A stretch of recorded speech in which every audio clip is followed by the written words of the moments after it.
commercial break.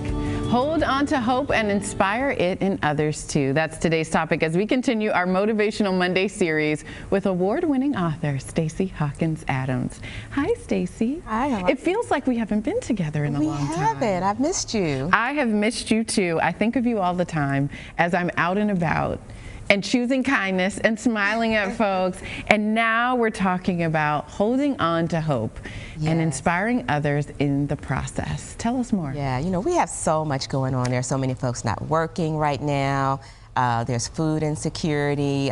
We've heard about the recent football player who tragically ended his life last week. There's so much going on that's causing people to lean into the negativity or to feel anxious about those things. So the question today is, what can we do, the things that we can control? How can we inspire some hope in that? What are the small steps we can take? How can we just look around us and let the sunshine inspire us, the young children in our lives? What are those things that we can lean into? Yes, the worries are compounding right now, especially as we go into a season where people usually feel a bit stretched, whether they're happy in that process or feeling a little bit more stressed than usual. So when we are looking to hold on to hope, when you're getting bad news during the day, when you're seeing the news each day and feeling some of that stress, whether it affects you individually or not, what do you recommend people do to hold on to hope?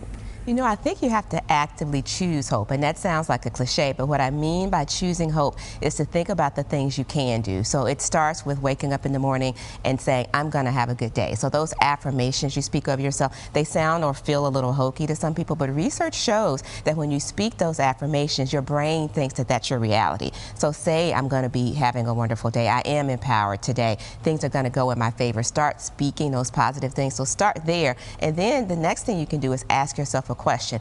Everything else is falling apart, but what is right in my world right now? What is good? It could simply be, some days it might simply be, I'm breathing today. That's a good thing.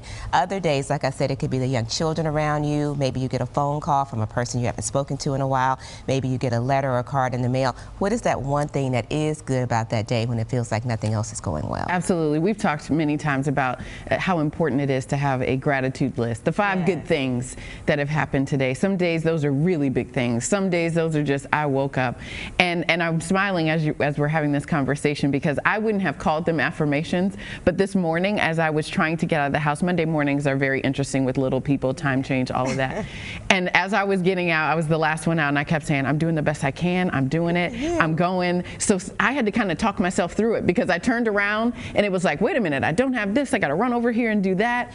And so what you're saying is true. As you talk yourself through that positively, it helps you to keep going and not to fall back into too many of those thoughts that can weigh you down. Absolutely. So you chose hope this morning, and whether you know it or not, your little people were watching you. So in their own ways, they will emulate this. Years ago, I remember my daughter was about 4 years old, and you know, I was always speaking positive in the mornings like you are, and I was having one of those no good, very bad days. There's a book with that title. Yes, I know it well. And she was in the back seat, and she started saying, but Mommy, you're doing so good. And she just started speaking over me the things that I would often speak over her. So that's what I mean about inspiring others. And so when you least expect it, those people that you poured into intentionally or unintentionally, they can give it back to you. The other thing about choosing hope is to recognize that this is a moment in time, because a lot of times when we're mired in the difficult seasons, the tough seasons, it just feels like we are just never going to get through that. But we have to remember it's a moment in time. Times change, seasons change. Tomorrow could be the breakthrough. And so that's why we have to hold on. That's right. Tomorrow could be the breakthrough. Hold on a little bit longer,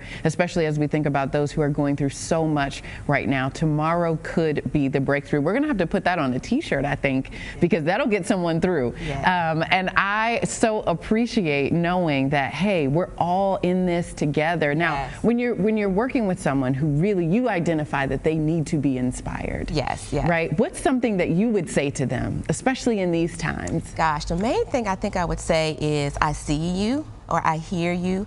And if you've had a similar experience, you can say, I've been where you are and I understand, you will get through it. If you've not had a similar situation, you can say, I haven't walked this path, but I'm willing to walk this with you. And even if it's just listening in that moment, you know, sometimes people do need additional support, and there is a number you can call or text 988 if you need additional support from folks with, you know, crisis issues, or just talking to someone, because we also are in an epidemic of loneliness. So I think the main thing is to just let people know that you are a valuable person. sometimes it's that cranky grocery store clerk or someone, you know, in a service role, and I just pause in that moment and I try to be extra kind, because I always tell myself I really don't know the full story. I don't know why that person is not feeling good today, but I'm going to be that thing that they remember to add some hope to their lives. And sometimes that little moment, smiling at them or saying, hey, I like your blouse, or hey, you know, just something small can make a huge difference and shift the course of someone's day. So inspiration doesn't have to be a big thing. No. It can be just a little bit to keep someone going. There you go. And hold on, because what? The breakthrough could be tomorrow. Could be tomorrow. That's right. We always thank you for coming in. Thank you for inspiring us and getting my Monday back on track. Well, Stacy offers a weekly Motivational Monday email and newsletter. If you are interested in subscribing, you can visit stacyhawkinsadams.com.